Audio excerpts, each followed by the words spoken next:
Data and Processes in Computing. Introduction. This unit provides an introduction to data and processes in software, and provides a basis that enables these fundamental ideas to be developed in a clear and precise way. It has two main aims. The first is to illustrate how we can describe ways in which data may be structured and processed. The second is to introduce you to some vocabulary and concepts that help us to do this. The material is accessible to anyone with a little experience of the use of symbols in presenting ideas. Section 1 provides a brief introduction to the unit. It contains some new language that will be explained more fully in later sections. Read this section without spending too much time on it. The most important material in this unit is that in sections 2 and 4. Section 3 includes some ideas that are relatively difficult. You should read this section, but do not spend a great deal of time on it. Section 5 is of a similar length to sections 2 and 4. Overall, do not allow yourself to spend too long on any section while you are studying this unit. You can always come back and reread material here if you find later that you need a more thorough understanding of some point. The unit introduces you to ways in which data may be stored and processed, language notation and concepts that enable discussion of these in a precise way. It enables you to do the following. Distinguish between different forms of data, and use notations introduced in the unit to show different forms of data. Appreciate that fine details may be important when interpreting formal notation. For example, different types of brackets may be used to distinguish between different forms of data. Interpret a given function description. Recognize correct syntax in formal expressions, in particular, that a function requires the correct number and type of inputs. Function inputs must satisfy any precondition on a function. In an expression, brackets need to be used in a way that makes it possible to interpret the expression in a unique way, and binary operations and functions in the expression need to be combined in a way which is consistent with their signatures and preconditions. Key ideas. In this unit, we will take an introductory look at two key ideas: forms of data handled by a software system, and the processes that may be applied to the data. These ideas are illustrated by a particular application, a supermarket, but they are of general relevance in designing software systems. Important terminology will be highlighted in bold. In this unit we will look at some commonly occurring forms of data. We start with fundamental forms, such as numbers and characters, which are symbols that may be typed at a keyboard. We then go on to look at more complicated data structures. A second crucial feature of data is the processes available to handle it. The processes needed in any particular application are a particular focus in software design. Here, we shall look at how in principle we can describe a process that manipulates data. This initial description will not be concerned with how the process is executed, but only with its effect. This unit will introduce two important mathematical ideas that help in offering clear and precise descriptions of software components relating to data and processes. These ideas are set in function. Section 1 gives a brief introduction to how data and processes may arise in an application situation. Section 2 is concerned with fundamental forms of data and the mathematical idea of a set. Section 3 looks briefly at some more structured forms of data. In Section 4 we look at processes and the mathematical idea of function. Section 5 is concerned with processes of a particular sort. Examples of these processes are the addition of numbers as in 5 plus 6 and a comparison of two numbers as in 3. 5. 1 at the supermarket. 1 number sequences. Imagine that you are at a modern supermarket and the cashier is processing the items from your basket or trolley. The electronic till, which is a form of computer, records each item that you have bought. Most items are scanned using a device that can read the barcode printed on the item. Figure 1, an example of a barcode. Today, nearly every product has a barcode, although not all stores use them. A laser scanner is used to convert the pattern of light and dark bars into a number stored in the till. The number, printed as part of the barcode, may be entered manually if an electronic scanner is unavailable. A computerized till uses this code to look up the price that a shop wishes to charge for the item. Items that need to be weighed such as loose fruit and vegetables do not have a barcode printed on them. Instead, the cashier looks up a different sort of code for these items and enters this manually at the till, together with the weight of the item purchased. If an error is made, the cashier may cancel the item just entered and try again. When all the items you have purchased have been processed, your final bill is calculated and you receive an itemized receipt. Figure 2. Figure 2. An example of a supermarket till receipt. Note the two weighed items. Let us look a little more formally at some of the data that the supermarket computer system must store and use.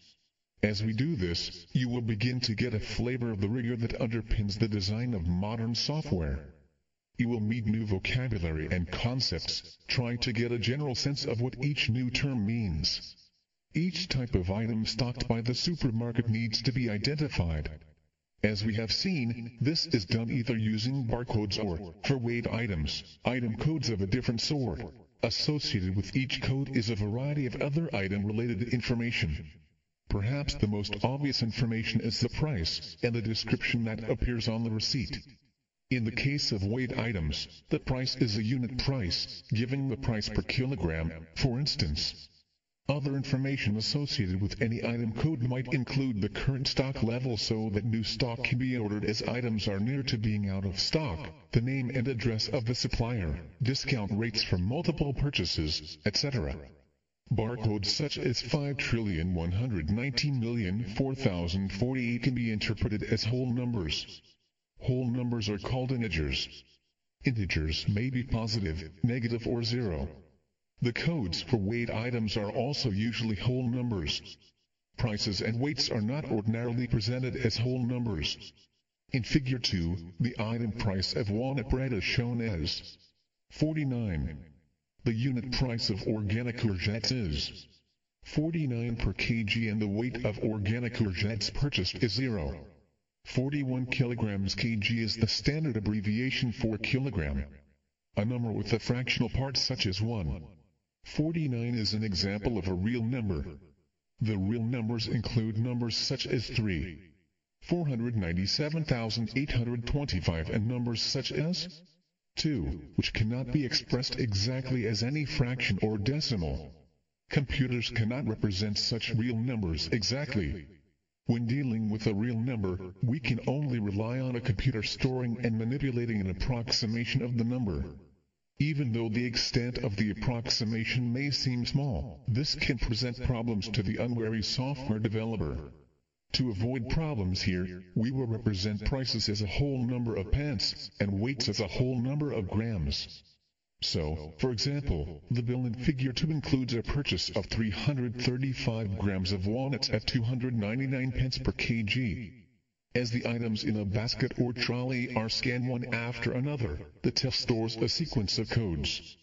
We use a precise notation to indicate a sequence. Suppose that the item codes scanned so far are 50,773, 50,412, 50,330, 33,777, 50,773. If the codes were scanned in this order, then the till would store the sequence 50,773, 50,412, 50,330, 33,777, 50,773. If the same codes were scanned in a different order, then the till might store the sequence 50,773, 50,773, 50,412, 50,330, 33,777. Barcodes normally contain more digits. In our illustrative examples, we shall use shorter codes that are easier to read. A sequence is a collection of items in a particular order. We shall write the items in a sequence between square brackets and commas are used to separate the items in other texts. You may see angled brackets and used to show a sequence rather than and. These items are called the elements of the sequence. The order in which items appear in a sequence is important, so that 50,773, 50,412, 50,330, 33,777, 50,773 is not the same as the sequence 50,773, 50,773, 50,412, 50,330, 33,777. Of course, the order in which the cashier checks your purchases does not matter in terms of the final cost. But, while the items are being entered, the order will often matter. For example, if an error occurs in scanning or weighing, the last item entered can usually be corrected using a cancel last item key on the till. Also, the itemized bill that you receive usually gives the items in the order in which they have been processed. Item descriptions in Figure 2 include organic soup and olive oil. These descriptions are formed from characters that can be typed from a computer keyboard, possibly with the Shift key pressed. There are various points to note about characters. For example, upper and lower case versions of the same letter, such as P and P, are different characters. A digit such as 5 can be entered from the keyboard as a character, and it is vital to be clear that, in terms of its storage in computer memory, this is not the same thing as the number 5. This means that soup, for example, also forms a sequence. It is a sequence of characters, and can be written as S-O-U-P.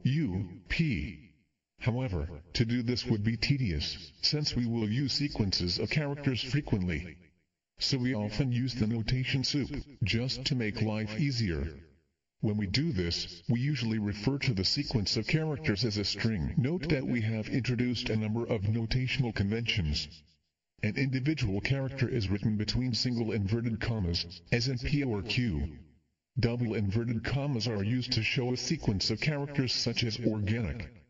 If we write out in full the string organic courgette 0, 41 kilograms, 49 kg, it is necessary to deal with the spaces between words. This use of double inverted commas only applies to sequences of characters. All other sequences are written using the square bracket notation introduced above. Spaces are characters like any others. They are obtained by pressing the space bar on the keyboard. It is often desirable to indicate the space character explicitly by adopting a special symbol we shall use. Thus, we may write O, R, G, A, N, I, C, C, O, U, R, G, E, T, T, E, S, 0, 4, 1, K, G, 3, 4, 9, K, G. Imagine you are at the fifth till in the supermarket, and the data that constitutes your transaction is recorded by the supermarket's computer using the identifier till 5. This is the name of an area in the computer's memory devoted to storing your transaction details.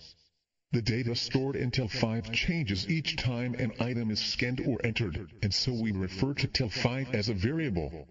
We call the data stored in the variable till 5 at any moment in time the state of till 5.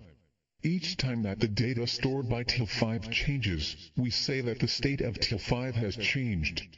You do not need to know anything about how the computer's electronic memory actually works. These comments are not peculiar to the fifth till at the supermarket. The supermarket's computer stores data for each active till. The data for each till can be seen as a variable, and so needs its own identifier such as till 1, till 2, and so on. Indeed, the term variable is used for any named area of computer memory, storing data that may change. Now suppose that the variable till 5 stores a sequence of barcodes. When the cashier starts a new transaction, no items have been entered, so the state of the variable till 5 needs to start as a sequence with no elements, which we call an empty sequence and write as. If an item with code 50,297 is then entered, then the state of till 5 will change to 50,297.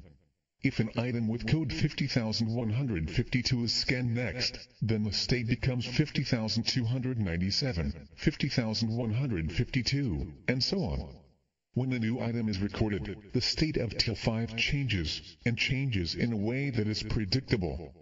Specifically, the current state is changed by appending the newest item to the end of the sequence, giving a new state. We have described the change of a till state in a way that is quite general.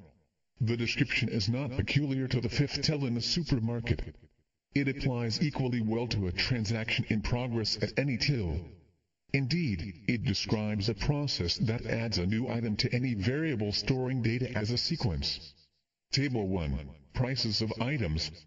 Item code item price pence 33,050,299, 53,151 440 77,502 Now suppose the computer stores the prices of certain items as given in Table 1. To calculate the bill corresponding to purchases read by the cashier as 77,502, 53,151, 33,050, 77,502, we need to store the price associated with each item purchased. Let us assume that a second sequence is also being generated as each item is recorded, giving the price of the item. Suppose that this is stored as a variable price 5.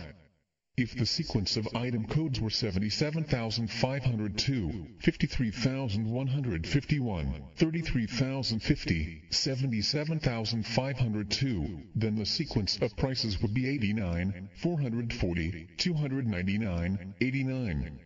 Given this sequence, the total bill is obtained by simply finding the total of all the values in the sequence price 5. 89 plus 440 plus 299 plus 89 equal 917 pence. For simplicity, assume that there are no weighed items and no special offers. This calculation does not change the state of the variable price 5, but the value calculated certainly does depend upon the state of that variable. Appending a new item at the end of a sequence, or adding a sequence of numbers, are both examples of the sort of processes that software needs to carry out time and time again. Recognizing generality, and forms of data and processes on data that can be reused, are key skills in learning to design large and complex software systems. Activity 1. Consider a process that changes the state of a variable storing a sequence by removing the last item from the sequence. So, for example, if the state of the variable was 22, 31, 53, 22, 13, then applying the process would change the state to 22, 31, 53, 22. Suppose that this process is applied 4 more times. Write out the state of the variable after each application. Discussion. The state starts as 22, 31, 53, 22. After one more application of this process, the state is 22, 31, 53. If the process is applied again, the state becomes 22, 31. If the process is applied again, the state becomes 22. If the process is applied one more time, then the last item in the sequence is removed. We are left with a sequence containing no items, the empty sequence, which we write as. Since we use double inverted commas for strings, i.e. sequences of characters, we will use to denote the empty string in this unit. In many computing texts, the symbol is used. Activity 2. How many characters are there in the string IMID? Using the notational conventions introduced above for writing sequences and characters including the space character, write the string out in full as a sequence of characters. Discussion. This string includes 8 characters in all, including 2 space characters and the full stop. Written in full, it is the following sequence of characters. I, A, M, I, T. Objectives for Section 1. After studying this section you should be able to do the following. Recognize the terminology. Character. String. Integer. Sequence. Element of a sequence. Variable. Identifier of a variable. State of a variable. Use and interpret the notational conventions. Single inverted commas to show a character. Double inverted commas to show a string sequence of characters. To make explicit a space character. The brackets and to delimit a sequence. Exercises on Section 1. Exercise 1. How many characters are there in the string this text? B. Which of the following are integers? 3, 0, 98, 4, 22, 7, 56. See how many integers are there in the sequence 11, 23, 4, 56, 32? Answer. Solution. There are 10 characters. 4 in each word, a space, and a full stop. B each of 3, 0, 98, 4 and 22 is an integer, is not an integer because it is not a whole number. 7 is a character, and is not an integer. 56 is a sequence containing one integer, but is not an integer. See, there are 5 integers in the sequence. Exercise 2. Suppose that the variable till2 holds data in the form of a sequence of barcodes. When an item is read at the checkout, the state of till2 is changed by appending the barcode of the item to the end of the sequence, giving the state of till2. Suppose that till2 currently has the state 50,222, 50,345, and that an item with barcode 50,111 is read, and then an item with barcode 50,456 is read. Write out the state of the variable till2 at each stage. Answer. Solution. In turn, the state takes the following values: 50,222, 50,345 at the start, 50,222, 50,345, 50,111 after 50,111 is read. 50,222, 50,345, 50,111, 50,456 after 50,456 is read. Exercise 3. With item prices as given in Table 1, what is the sequence of prices corresponding to the sequence of barcodes 33,050, 33,050, 77,502, 53,151, 77,502? What is the total price of the items given by the sequence? Answer. Solution. The sequence of prices given as integer numbers of pence, as in Table 1 is 299, 299, 89, 440, 89. The total price in pence is 12.16 or 2.16. 2 forms of data. 2. 1 numbers. The supermarket example discussed in Section 1 involves various forms of data that a computer may need to handle. Some of these, such as numbers and characters, are simple but fundamental. Other forms of data, such as sequences, involve more complicated structure.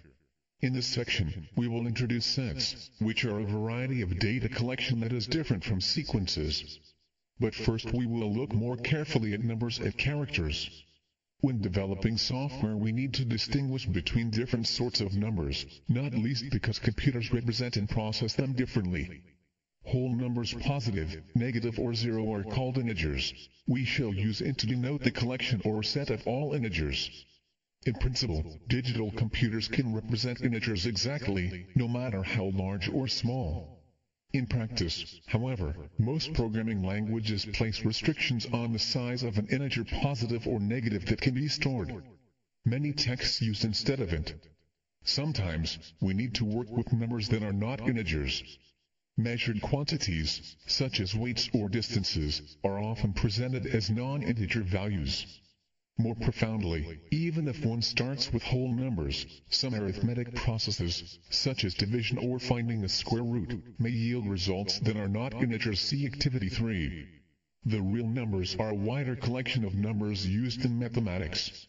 A real number is conveniently thought of as a decimal, such as 435, 52, 18 or 29. 333,344, but not every real number can be written as a decimal of a finite length. For example, 2 the square root of 2 and the number pi are real numbers that are non-terminating decimals. Such numbers can never be expressed exactly as a finite decimal. Is approximately equal to 3.142. You may have met it in calculating the circumference or area of a circle. Digital computers cannot store real numbers exactly. They need to work with approximations to the real numbers. These approximations may be stored in the computer as floating point numbers. You can get a feeling for the sorts of issues that arise through the following example. Suppose for the purposes of illustration that we can only store a real number to an accuracy of 4 decimal places. Then the number 4355218 might be stored as 04355 But 448,336, a different number, would also be stored as 04355 If a software application really does need to deal with real numbers, then great care needs to be taken to ensure that the effects of repeated approximations are managed in a way that is well understood. This is especially true for safety-critical applications, where people's lives may depend upon the behavior of the software. However, in this unit, we shall largely exclude further consideration of real numbers. Activity 3. If x and y may each take any integer value, which of the following will always give an integer result and which may give a result that is not an integer? If you are not sure, try to choose values of x and y that do not give integer answers. Ax plus y, bx, y, cxy, dx, y, x divided by y, ex2, f, x. Discussion. If x and y are integers, then ax plus y, bx, y and cxy will always be integers. In E, x2 means xx, and if x is an integer then x2 will be an integer.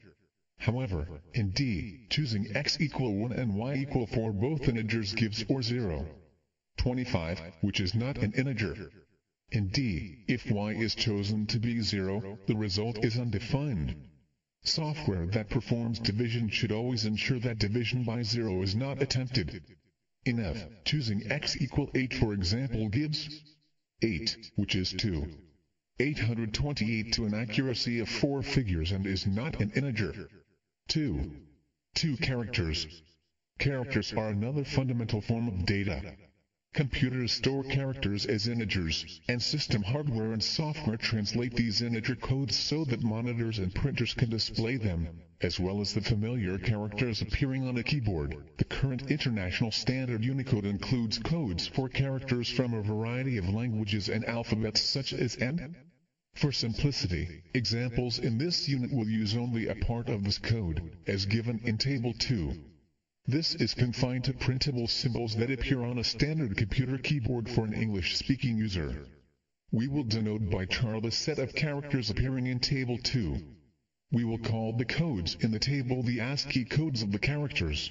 The original ASCII set developed by ASCII, the American National Standards Institute, was finalized in 1968 and provides a basic but by no means complete character set for English. With the development of the Internet and a more global economy, efforts are being made to create a standard character set, catering more completely for many languages, and bringing together hundreds of incompatible standards from different countries. Unicode is the result of this development, but it still only represents some of the written characters of our languages, currently standing at about 94,000 symbols. No existing character set caters for all languages. Table 2. The ASCII encoding of characters in part. Code character 32, 33, 34, 35, number $36, 37, 38 and 39, 40, 41, 42, 43 plus 44, 45, 46, 47, 48 0 49 1 52 51 3 52 4 53 5 54 6 55 7 56 8 57 9 58 59 60 61 equals 62 63 64 65 A 66 B 67 C 68 D 69 E 70 F 71 G 72 H 73 I 74 J 75 K 76 L 77 M 78 N 79 O 80 P 81 Q 82 R 83 S 84 T 85 U 86 V 87 W 88 X 89 Y 90 Z 91 92 93 94 95 96, 97 and 98B, 99C, 100D, 101E, 102F, 103G, 104H, 105I, 106J, 107K, 108L, 109M, 110N, 111O, 112P, 113Q, 114R, 115S, 116T, 117U, 118V, 119W, 120X, 121Y. 122Z, 123, 124, 125, 126. The character with ASCII code 32 is the space character, which, when we need to write it explicitly, will appear as Activity 4. A word character has ASCII code 91. B. What are the ASCII codes of the characters A and A? C. What is the ASCII code of the character 7? Discussion of the character B 65 and 97, respectively. C 55, 2, 3 truth values. We will want to distinguish between statements that are true and statements that are false. Another fundamental form of data allows us to do this. This form of data consists of just 2 values, which we shall write as true and false. Not all texts use the same notation. Some use T and F, others may use 0 for false and 1 for true or the reverse. We may refer to true and false as truth values, or Boolean values. We will denote the collection set of truth values as bool, after the mathematician George Boole. We write bool equal true, false. This shows the collection bool as a set. We have already mentioned the word set in passing, and now want to look at this concept in more detail. 2. 4 sets. A set is a collection of items, and is a collection of a particular form. The items appearing in a set are referred to as the elements or members of the set. Examples of sets mentioned earlier are int, char and bool. A set is a collection in which repetition is not significant, nor is the order in which the items are given.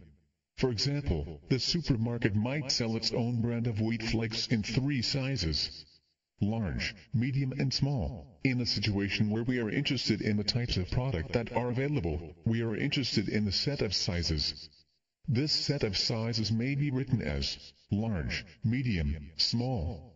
We might choose to name the set sizes equal large, medium, small.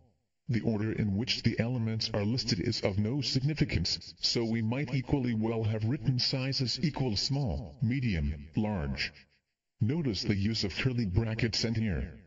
These are used as a signal that the collection is a set is distinct from some other form of collection, such as a sequence. Note too the commas used to separate the elements. We would not usually give any repetitions when writing a set, but if one were to do so, repetition of an element would be of no significance. We could write a set as large, small, large, medium, small, but this set is the same as sizes and has 3 members, not 5. We write AX to mean that the item A is a member of the set X. We say A is in the set X, or just A is in X. So, for example, we might write small sizes. It was easy to write out the set sizes in full because it has only 3 elements. Imagine having to write out the set of all barcodes used at a large supermarket. It would not be practicable.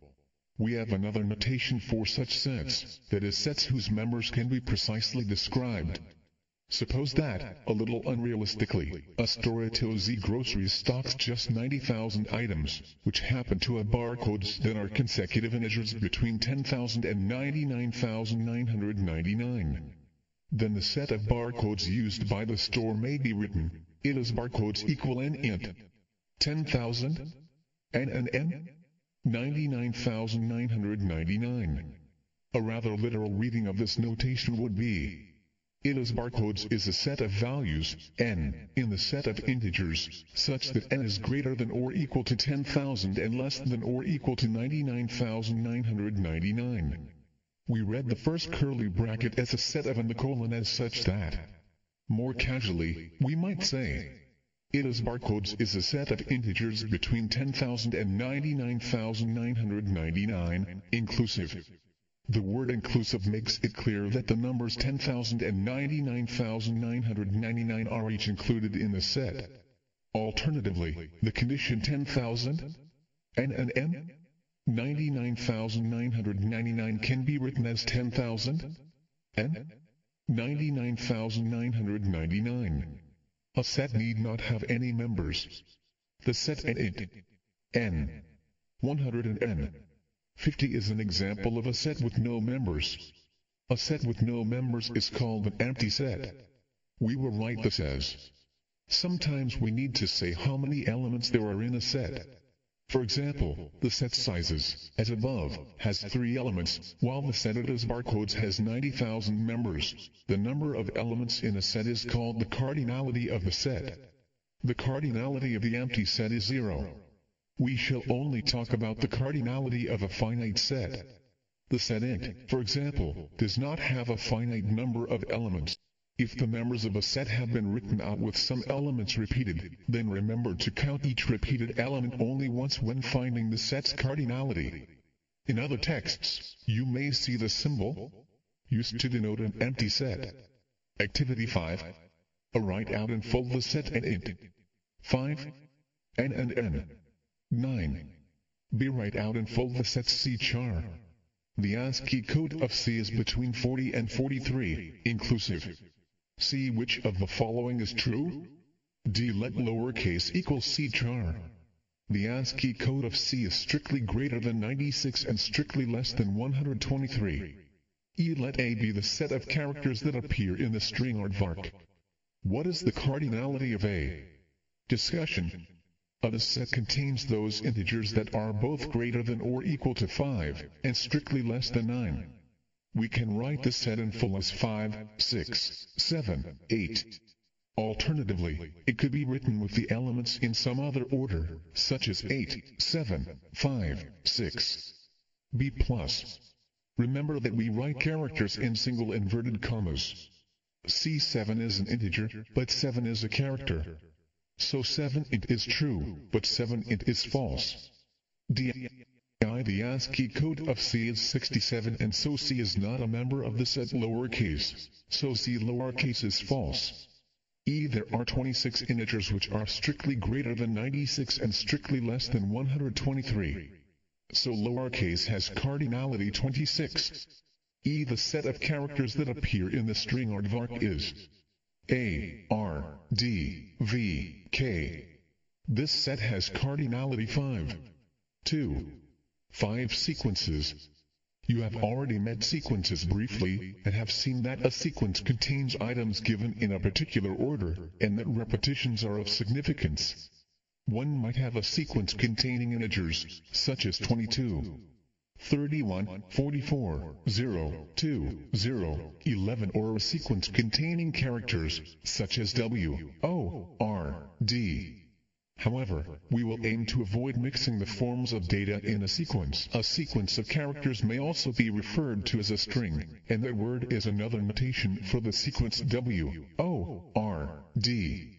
The items in a sequence are enumerated from the left. Thus in the sequence W, O, R, D, the first item is W, the second item is O, and so on. The items in a sequence may also be referred to as the elements or sometimes members of the sequence. The number of items in a sequence is called its length.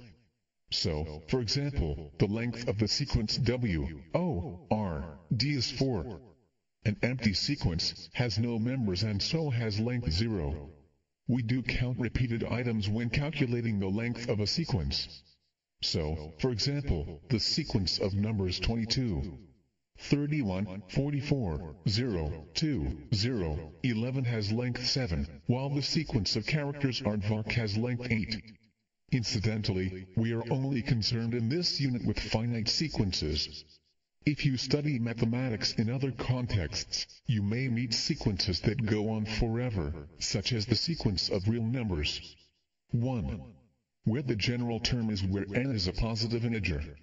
Any form of data stored on a computer as a sequence will contain a finite number of items, so a sequence describing a form of data stored on a computer will be finite.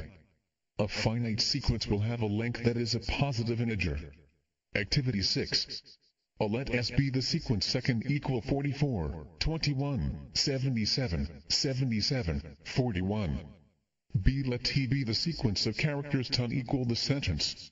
C let A be the set of items appearing in the sequence second equal 41, 21, 77, 77, 41. What is the cardinality of A? Discussion. A, B. C. The set A takes no notice of the order in which the items appear in S, nor of repeated items. The set A is 21, 41, 77, and this has cardinality 3. The set A could equally well be written as 41, 21, 77, for example. We have introduced notations for the set of all integers, int, and for the set of characters, char. It is convenient also to have a notation for sequences. This will need to tell us two things. First, that we are referring to a set of sequences. And second, the set from which the members of the sequence come. Thus we write sec of int for the set of all sequences of integers. So, for example, 22, 31, 44, 0, 2, 0, 11 is in sec of int. Similarly, we write sec of char for the set of all sequences of characters. The sequence W, O, R, D is in sec of char and not in sec of int, because it is a sequence that contains characters, not integers. There are a couple of points to note here. First, the number 22 is not in sec of int, because 22 is not a sequence, it is an integer. However, 22 is in sec of int. This is a sequence that happens to contain just one integer. Second, both sec of int and sec of char include an empty sequence. More generally, we write sec of x for the set containing all sequences of items from the set X. Here X might be any set. For example, sec of bool contains all sequences whose members are from bool, that is, whose members are Boolean values. Activity 7. A. Give an example of a member of the set sec of bool. Discussion. A. B. A suitable example is true, true, false, true, but there are an infinite number of possible examples including, if you chose to be contrary, the empty sequence containing no Boolean values. 2. 6 associations. Tuples and Cartesian products. Consider an item of shopping that is weighed at the supermarket checkout, such as 335 grams of walnuts. This item of shopping has two features. The type of item purchased, walnuts, and the weight of that item, 335 grams. To record a weighed item of shopping we need to note both these features. This can be done using an ordered pair. Walnuts, 335. The first item in this ordered pair gives the type of item purchased. Let weighed items be the set of items stocked by the supermarket that need to be weighed. The first item comes from the set, while the second item in the ordered pair comes from the set int. We call the set containing all such pairs the Cartesian product of the two sets. Cartesian after the famous French philosopher and mathematician René Descartes. This set of pairs is written as weighed items int. So the set weighed items int consists of all pairs W, N, where W comes from the set weighed items, and N comes from the set int. We refer to W, N as an ordered pair. The word pair here indicates that there are two items grouped together. The word ordered indicates that the order in which the two items are given matters. The pair walnuts, 335 is not the same as the pair 335 walnuts. Similarly, the set weighed items int is different from the set int weighed items, which consists of pairs giving first an integer, then a type of weighed item. Use of the symbol here has nothing to do with multiplication of numbers. We can form the Cartesian product of any two sets. The Cartesian product of sets x and y is written as xy, and consists of all ordered pairs x, y, where x is from the set x and y is from the set y. xy can be read as x cross y. An ordered pair gives an association between two items. There are situations where we may want to associate more than two things.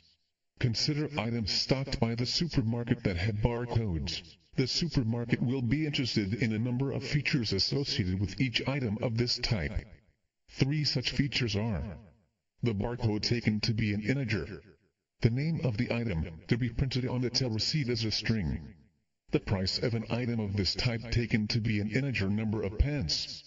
A natural way to associate these three features is to write them together as an ordered triple or three-tuple, such as 13,151, organic soup, 179. Note the use of round brackets here. These are used for tuples, in distinction to squared brackets and for sequences, or curly brackets and for sets. The terminology ordered triple indicates that we are now writing three items, each from a specified set, in a given order. We may want to associate 4 items, or 5, or more.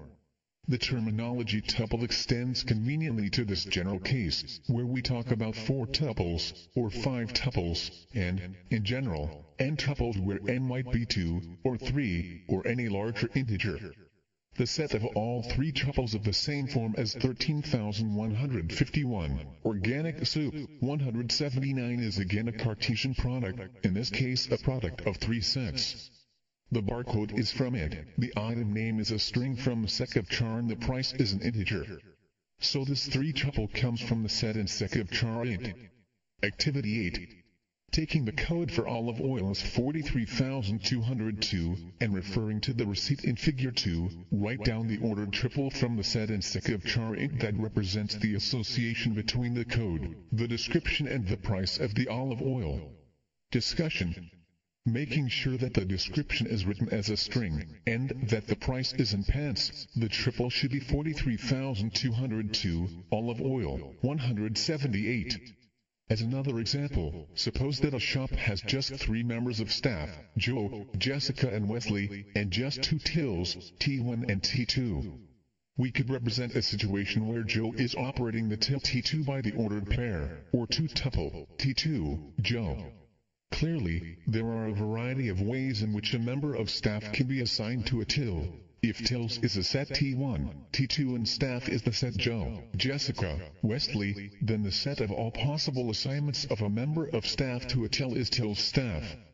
If we write the set out in full, we obtain till staff equal T1, Joe, T2, Jessica, T1, Wesley, T2, Joe, T2, Jessica, T2, Wesley.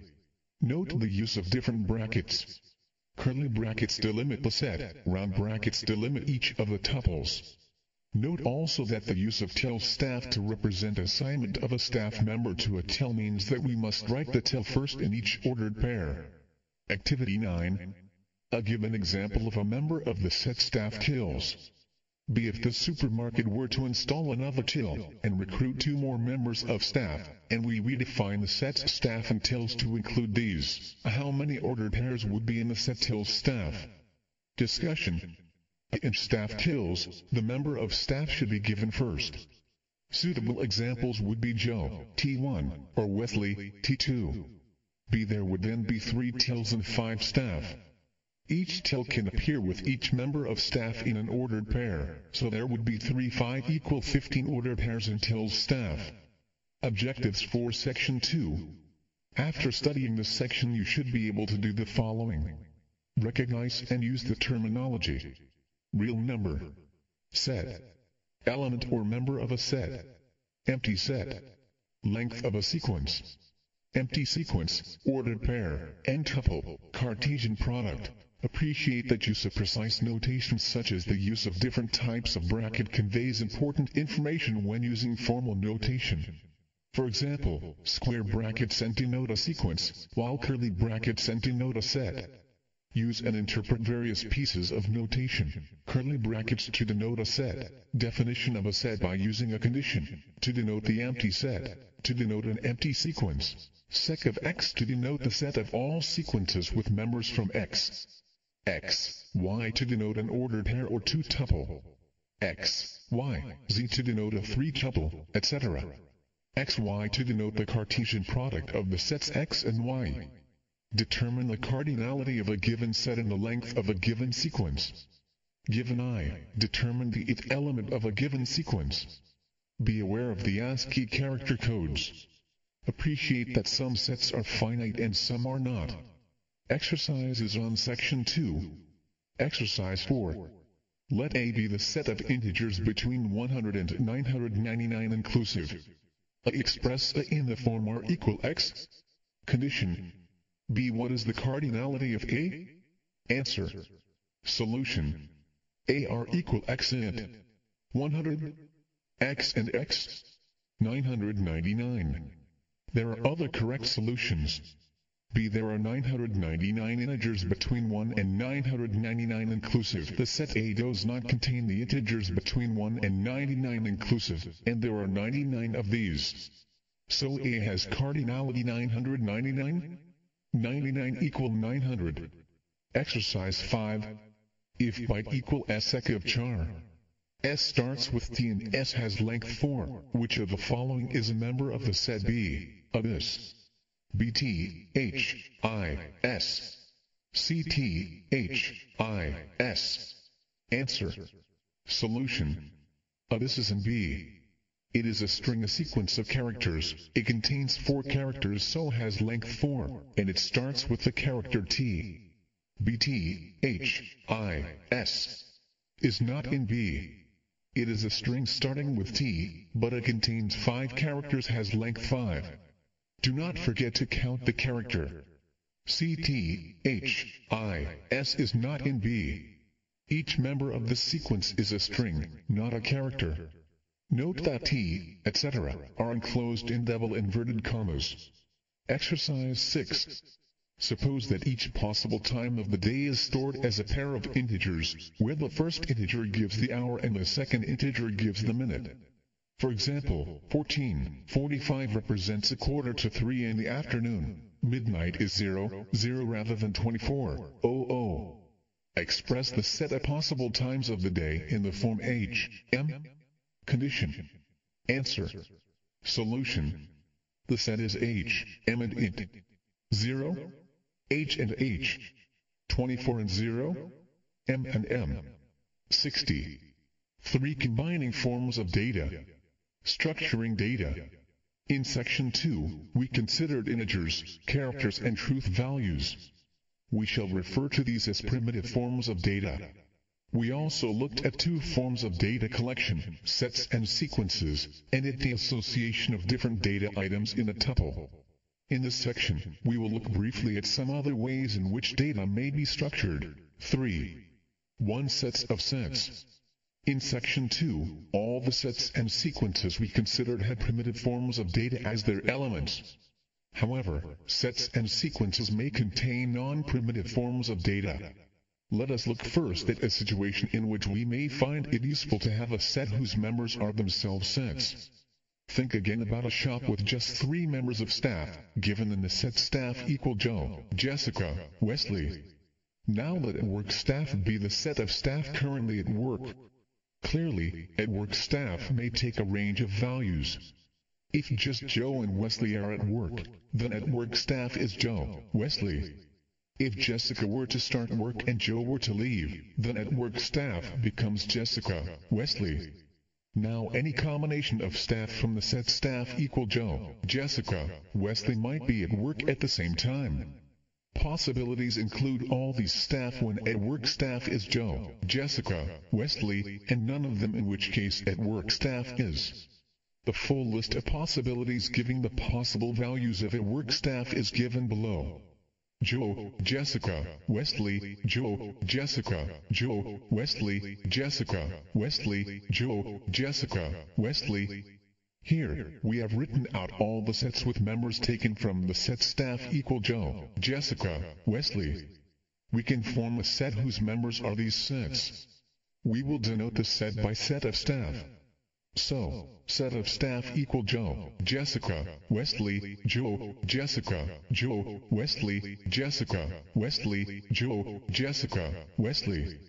The outer curly brackets here delimit the members of the set of staff. Each of these members is itself a set, and the inner curly brackets delimit each of these member sets. We will not often need to list the members of a set of sets like this. But it is useful to be aware that we can form a set in this way. We might have a variable at work staff, giving the set of staff currently at work. The set giving all possible states of this variable is then set of staff. In general, we will use set of X to denote the set consisting of all the sets drawn from some given set, X. Set of X is also known as the power set of X. Various other notations are used for this, including px and 2x. The latter is sometimes used since, if X has cardinality n, then set of X has cardinality 2n. For example, staff has cardinality 3 and set of staff has cardinality 8, which is 23. Activity 10.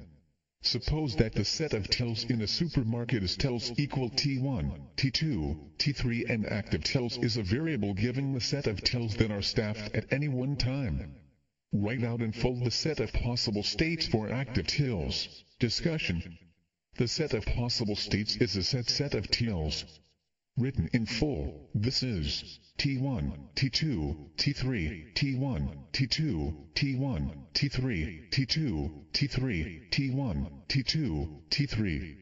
3. 2. Combining data structures. In section 2, we introduce the notation sec of X for the set of all sequences whose members come from the set X. In section 2, we looked only at sequences whose members were one of the primitive forms of data: integers, characters or booleans. We can have sequences whose members are themselves data with a more complicated form. For example, suppose that Joe is working at the till T1 and is replaced by Jessica. We might represent this handover by the three-tuple Joe, T1, Jessica.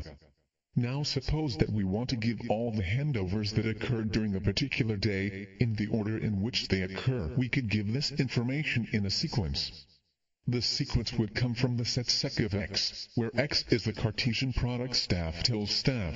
As another example, one might think of a sentence as a sequence of words, where each word is seen as a sequence of characters. If we did this, then the sentence would be regarded as coming from the set sec of char. We can use notations introduced earlier to show when we want to see a sentence in this way, and when it is to be regarded as a single string from sec of char. Activity 11. Which of the following is a member of the set sec of char?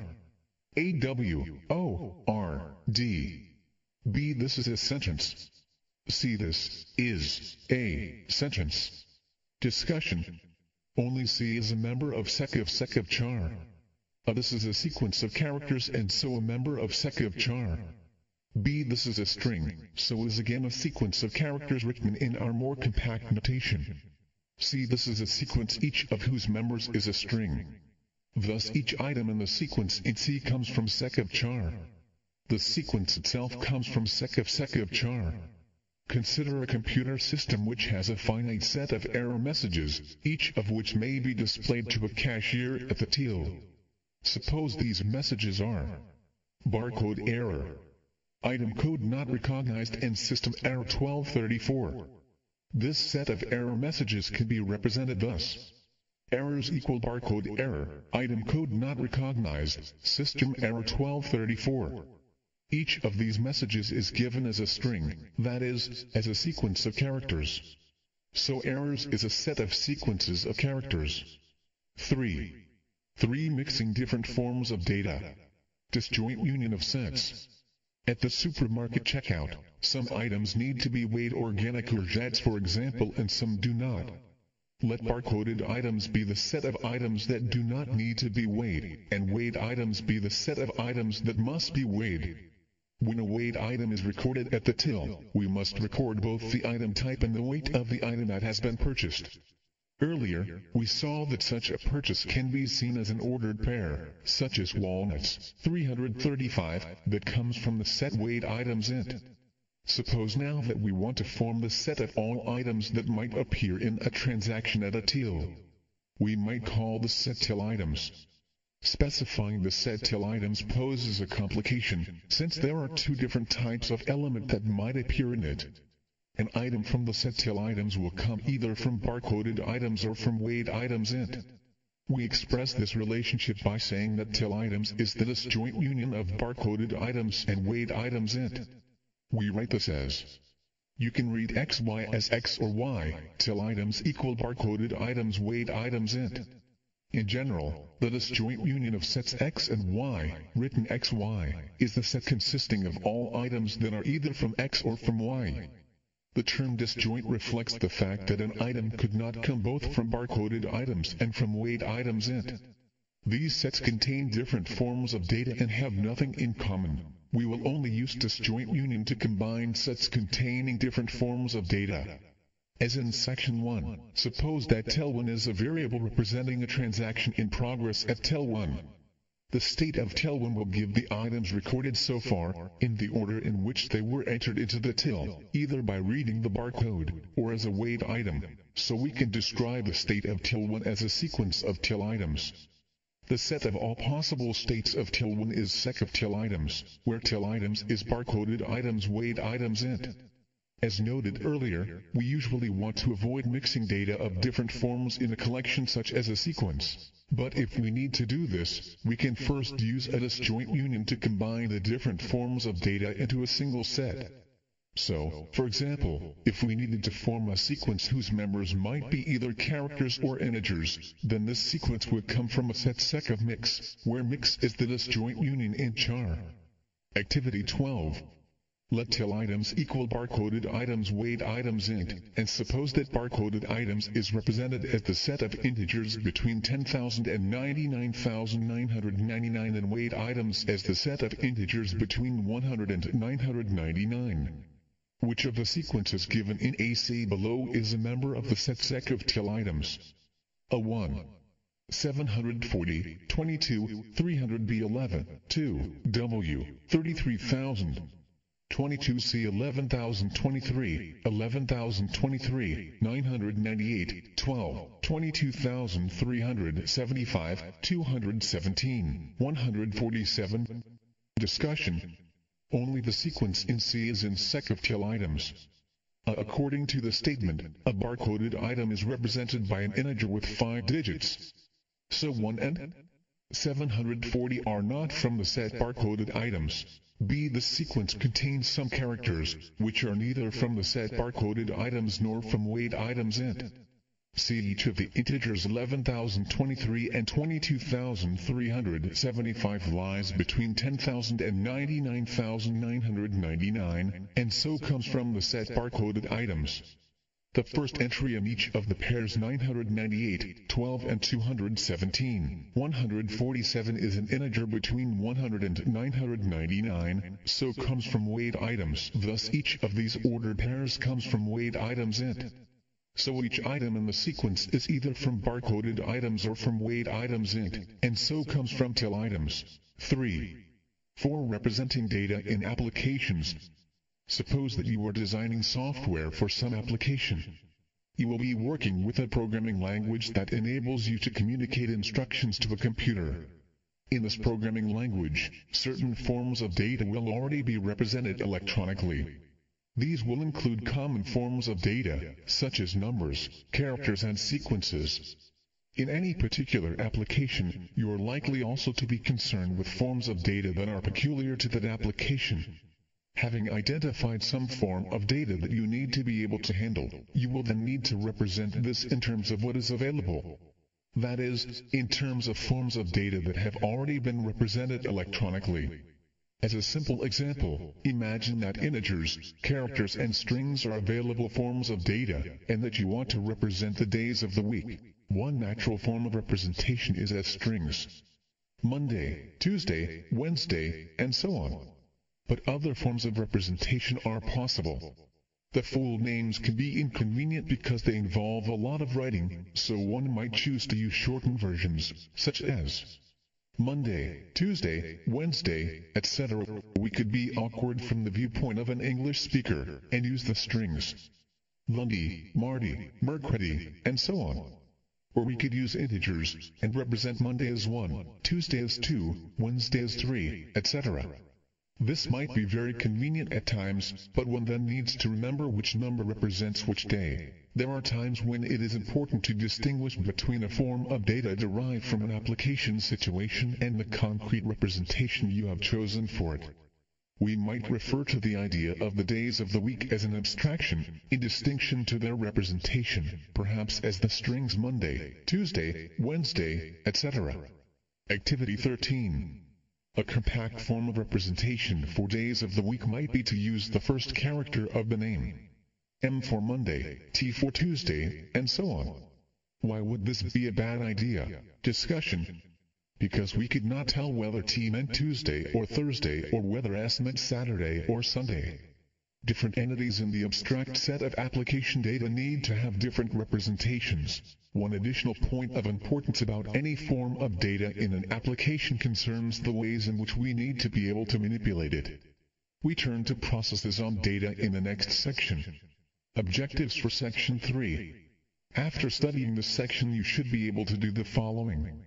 Recognize and use the terminology. Disjoint union. Power set of a set. Representation of a data abstraction. Use and interpret the notation. XY for the disjoint union of the sets X and Y. Sec of set of int for the set consisting of all sequences whose members are sets of integers and similar notations. Exercise is on Section 3. Exercise 7. Each of ASCII is a member of one of the sets given in IE. Say which item comes from which set. Sets. I set of sec of char, E sec of set of char, E sec of char. Error 1, error 2, error 3. B error 1, error 2, error 3. CE 1 T Q W E R T Y. Answer. Solution. This is a set, as shown by the outer curly brackets. Each member of this set is a string, that is, a sequence of characters. So A is a set of sequences of characters. It is a member of set of sec of char. B. This is a sequence, as shown by the outer squared brackets. It is a sequence of strings.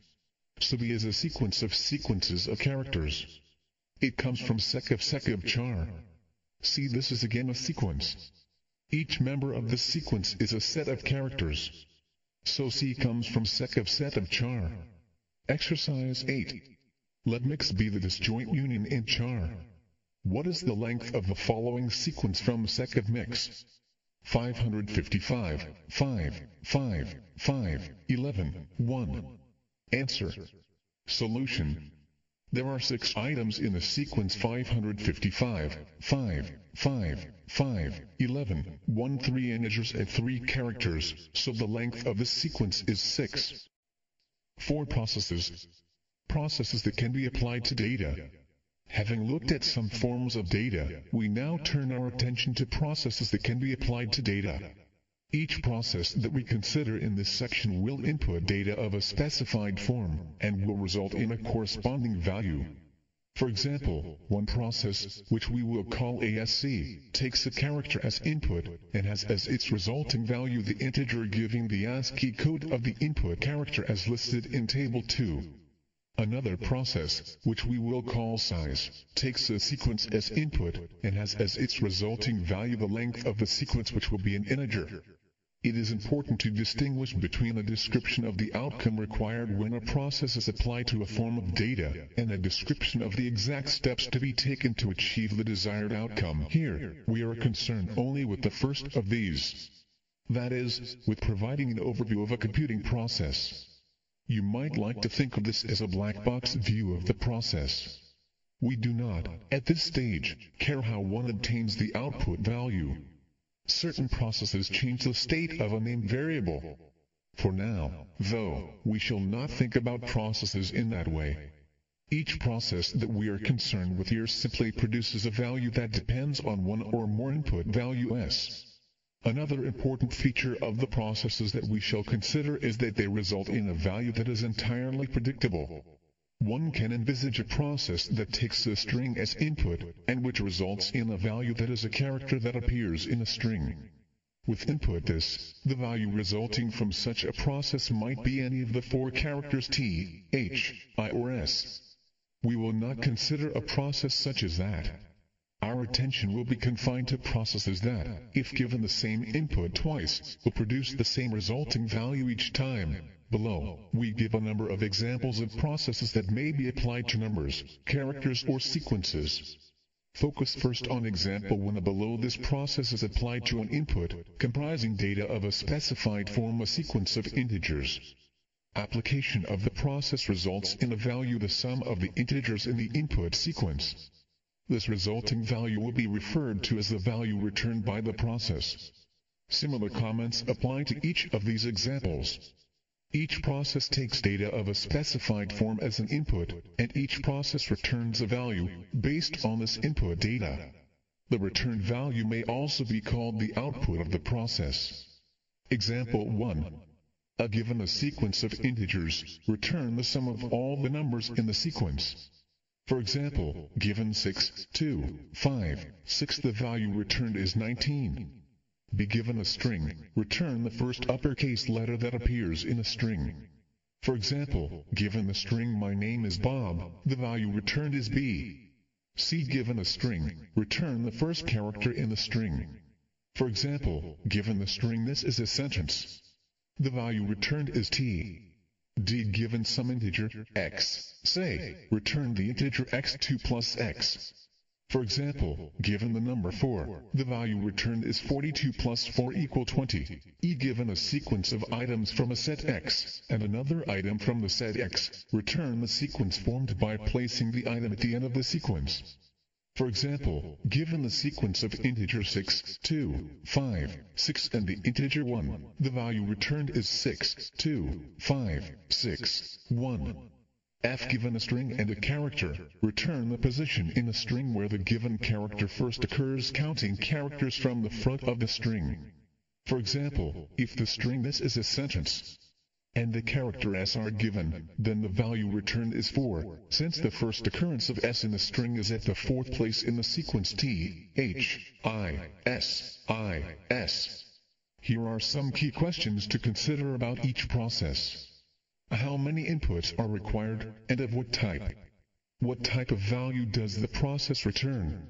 What is the relationship between the returned value and the input s?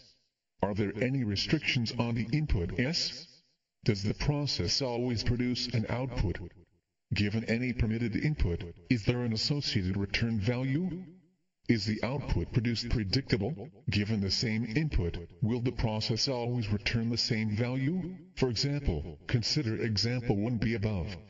In that case, the questions can be answered as follows. The process has just one input, and this is a sequence of characters. It outputs a character. The output value is the first uppercase letter that appears in the sequence of characters. For this description of the output to yield any value, the input sequence needs to contain at least one uppercase letter. Given that restriction on the input, there will always be an output. The output is predictable. 4. 1. Functions. A function is a process that, when given an input of a specified type, yields a unique output.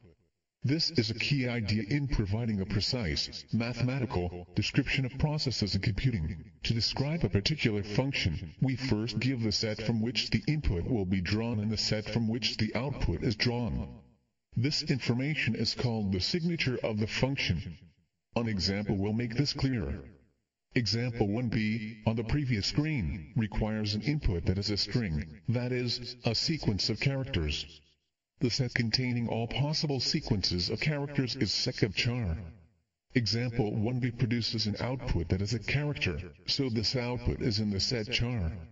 We write the signature of this function as sec of char. The set to the left of the arrow is called the input set of the function, and the set to the right is called the output set. Some texts use source set rather than input set, and target set rather than output set. It is usual to include an identifier for the function itself in the signature. Suppose we call this function first cap. Then its full signature is first cap, sec of char. Sec of char comprises all sequences of characters, and so includes some sequences that have no uppercase letters. The second piece of information required in describing a function is any restriction on the input s. The informal description of first cap states only that the first uppercase letter is returned. It does not specify what happens if there is no uppercase letter in the input. Accordingly, a sensible condition on a set of inputs to first cap is that the input sequence must contain at least one uppercase letter. This condition on the input value is called the precondition of the function first cap.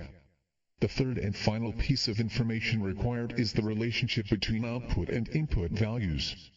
This relationship is referred to as the semantics of the function. The semantics must ensure that there is a unique output for any given input. We can describe the function first cap like this.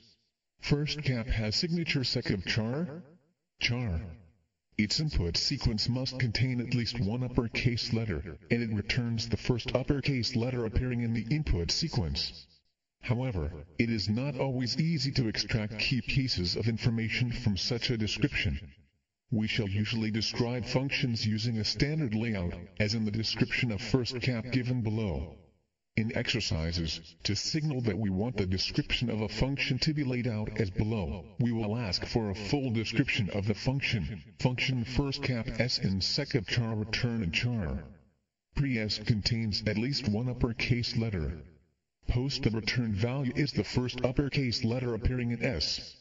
The signature of the function first cap is implicit in the first line of this description. The signature is first cap sec of char. This line shows that the function has an input with identifier s that comes from sec of char. So its input set is sec of char. The function returns a value in char. So its output set is char. We refer to the first line in the full description as the signature line. The input value s must satisfy the condition given in the line starting pre. This line gives the precondition of the function. The semantics of the function are given in the line starting post. The statement in this line is referred to as the post condition of the function. Here, pre and post are used in the sense of before and after. Before first cap can be applied to a value, that value must satisfy the precondition. After first cap has been applied, the returned value will satisfy the post condition. Sometimes, we want to refer to the set of input values for which a function is defined. This is called the domain of the function, and is a set of values in the input set that satisfy the precondition of a function. A function that is defined for all elements in its input set is called a total function. For a total function, no precondition is required on the input value beyond requiring that it is in the input set. We showed this by writing pre-true since the precondition is automatically true. As another example, consider the process for 1D given earlier. It stated, given some integer, x, say, return the integer x2 plus x. A full description of this function is given below. We will give it the identifier formula. The rule for producing an output works for any integer, so we can write true for the precondition. Function formula x in and return an int. Pre-true. Post the return value is x2 plus x. Activity 14. A call the function associated with example 1c on the previous screen, firstchar. Give the signature of this function. Write out a full description of it. B. Suggest a full description of a function sumsec associated with the example 1a. Discussion. Suitable descriptions are given below. A firstchar inputs a string sequence of characters and returns a character. So its signature is firstchar. Sec of char. To have a first character, the input sequence needs to contain at least one character, so the function needs a corresponding precondition. Function firstchar s in sec of char return a char.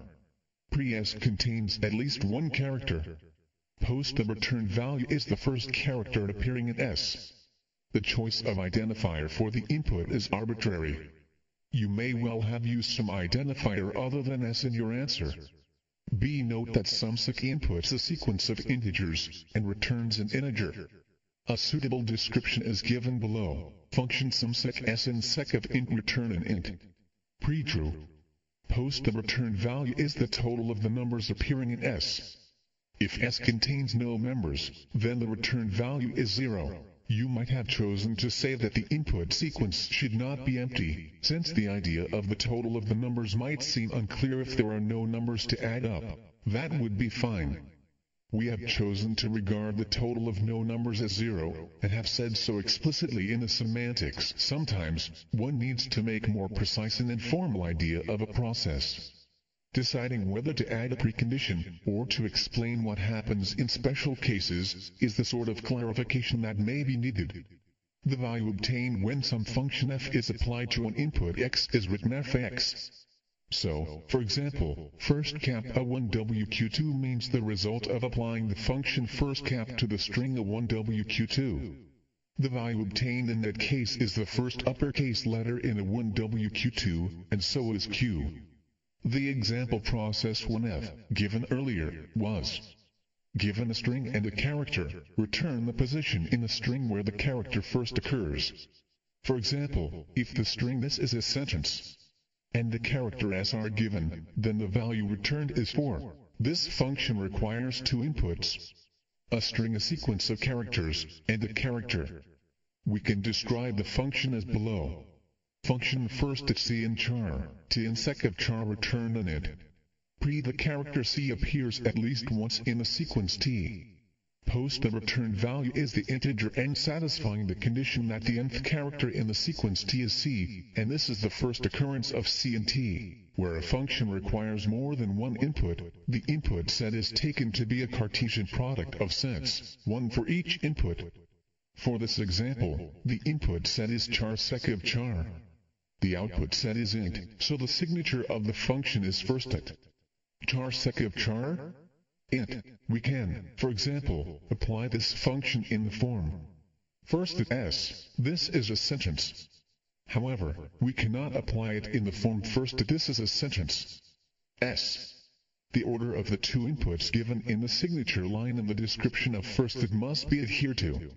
We could have described a function accepting the inputs in a different order, with the sequence first and the character second.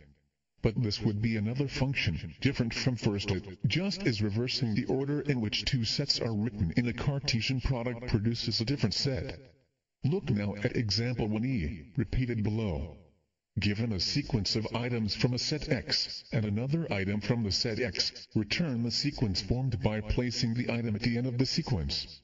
For example, given the sequence of integer 6, 2, 5, 6 and the integer 1, the value returned is 6, 2, 5, 6, 1. Note that this description is not confined to sequences of numbers. It can be used for sequences with members from any set. This general set is represented here by X. We can describe a function addlast corresponding to this process as below. Function addlast x in x, s in sec of x return in sec of. Pre-true. Post the returned value is formed by placing the item x at the end of the sequence s.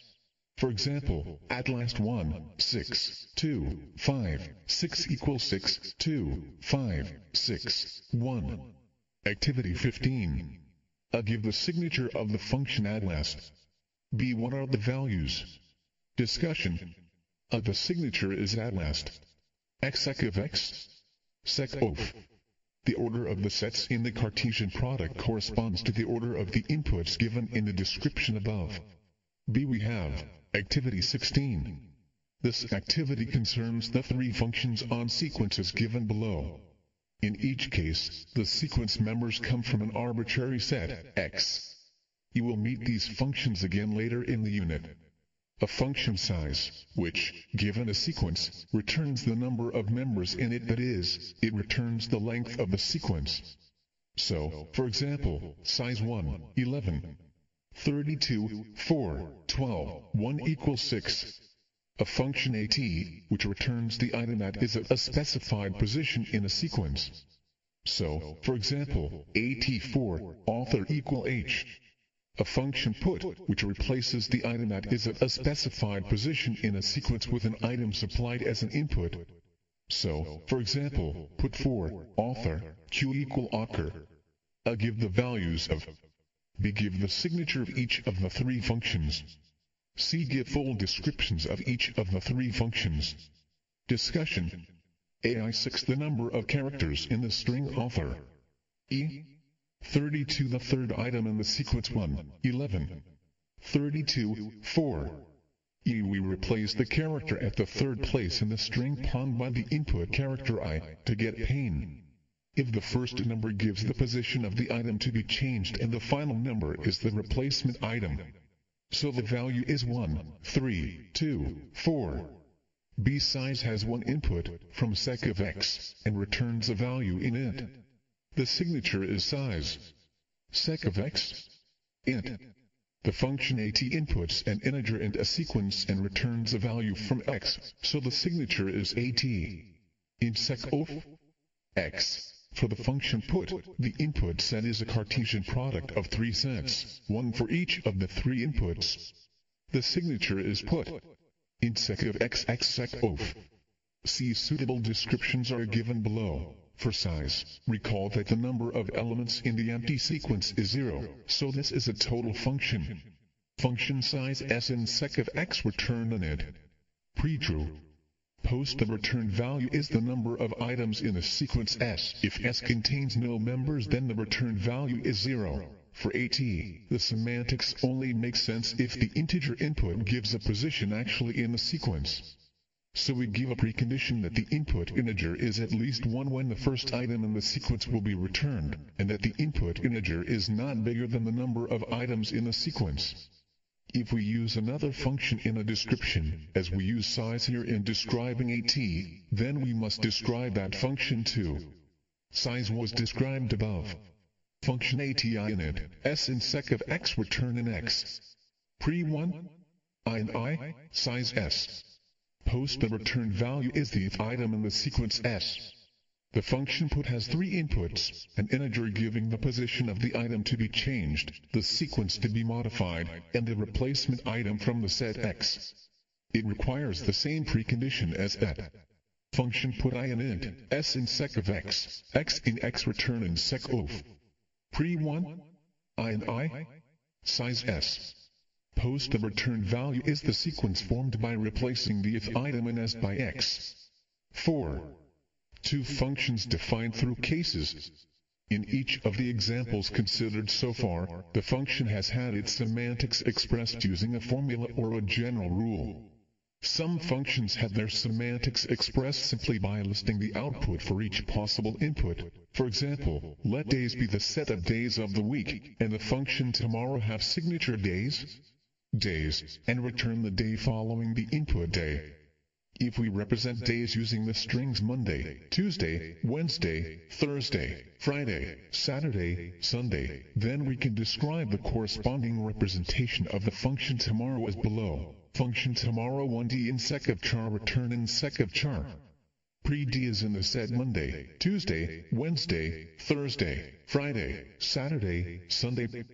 Post the return value is t, where if d equal Monday then chon equal Tuesday, if d equal Tuesday then chon equal Wed, if d equal Wed then chon equal Thursday, if d equal Thursday then chon equal Friday, if d equal Friday then chon equal Saturday, if d equal Saturday then chon equal Sun, if d equal Sun then chon equal Monday. We distinguish the abstraction the function tomorrow from its representation the function tomorrow 1, because different representations of the set days will lead to different representations of the function tomorrow. See, for example, exercise 2. Activity 17. Suppose that a particular breakfast cereal is sold in sizes small, medium and large, and that we choose to represent these by the characters S, M and L. Their respective prices, in pence, are 89 for S, 119 for M and 159 for L. Describe a function cereal price that takes a size as input and returns the associated price. Discussion. We can describe this function as follows. Function cereal price in char return an int. Pre-C is in the set S, M, L. Post the return value is P, where if caret equal S then P equal 89, if caret equal M then P equal 119, if caret equal L then P equal 159. 4. 3-character code functions. Many programming languages provide 2 functions associated with the character code. See Table 2.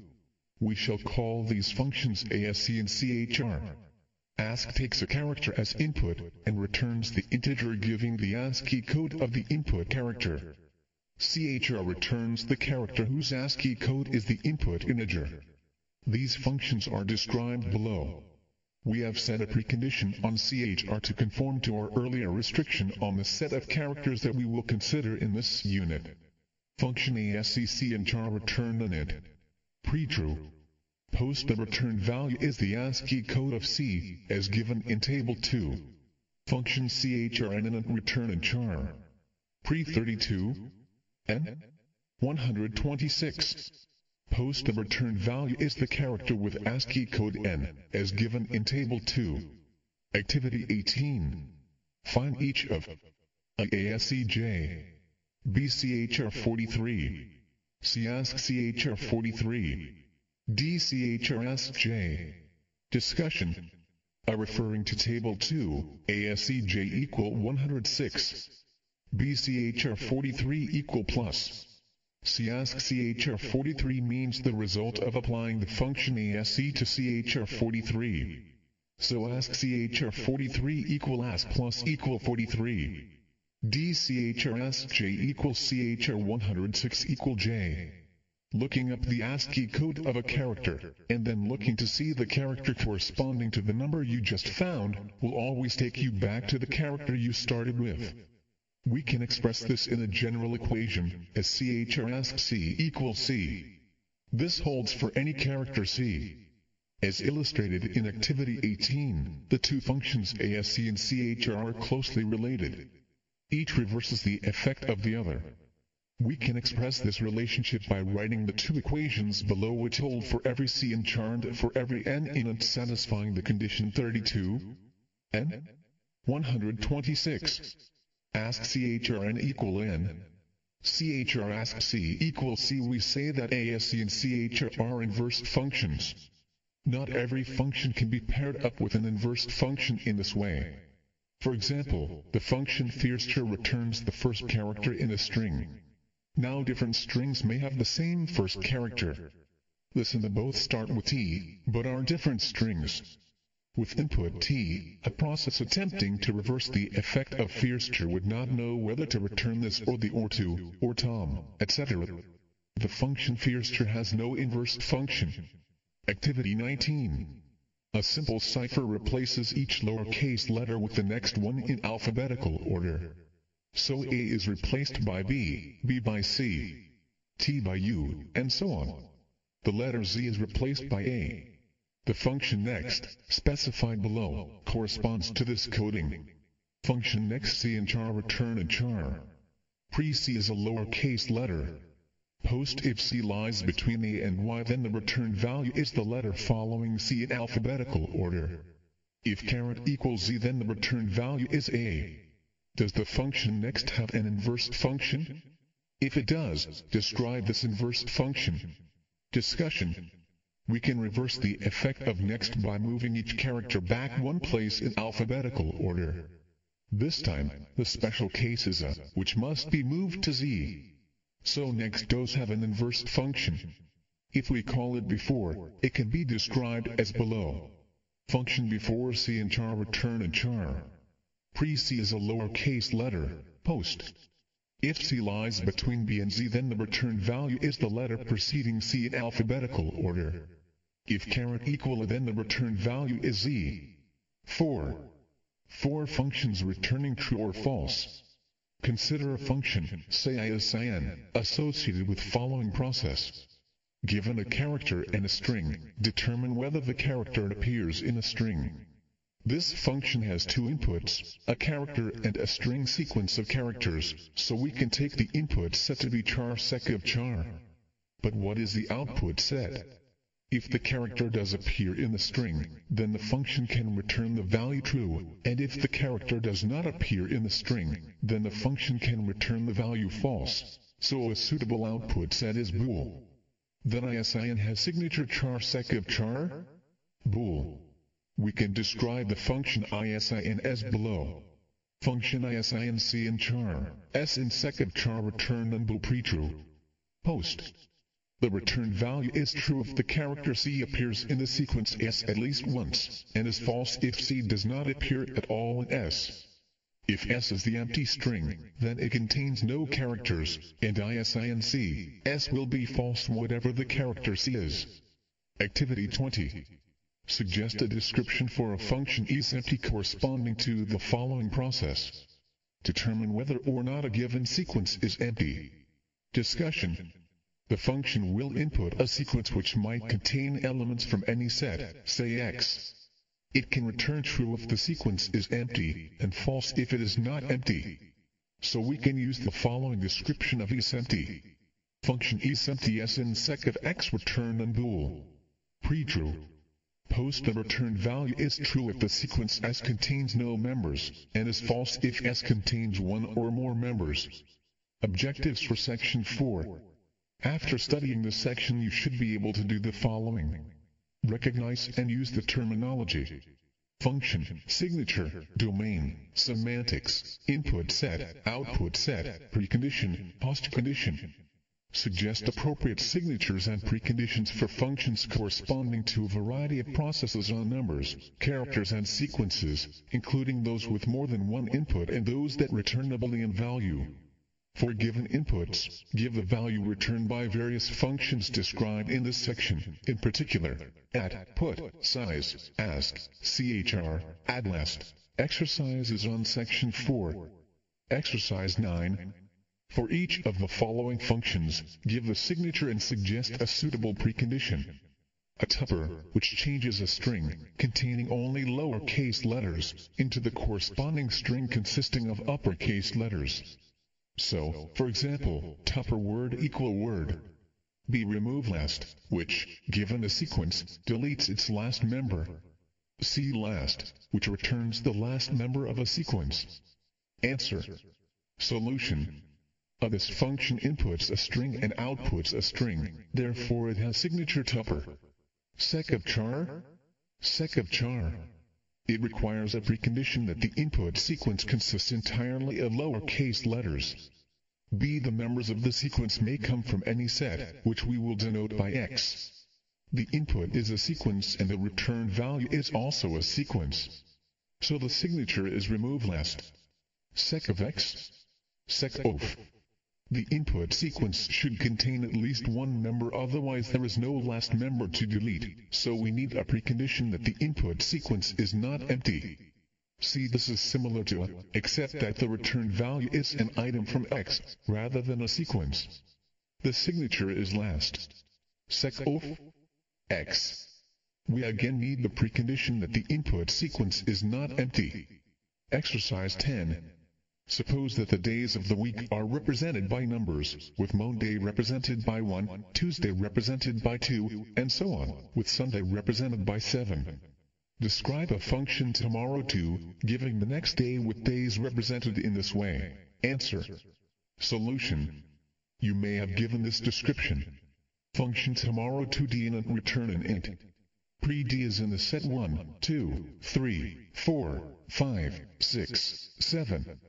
Post the return value is t, where if d equal 1 then ton equal 2, if d equal 2 then ton equal 3, if d equal 3 then ton equal 4, if d equal 4 then ton equal 5, if d equal 5 then ton equal 6, if d equal 6 then ton equal 7, if d equal 7 then ton equal 1. Or you may have given a shorter description, such as function tomorrow2d and return an int.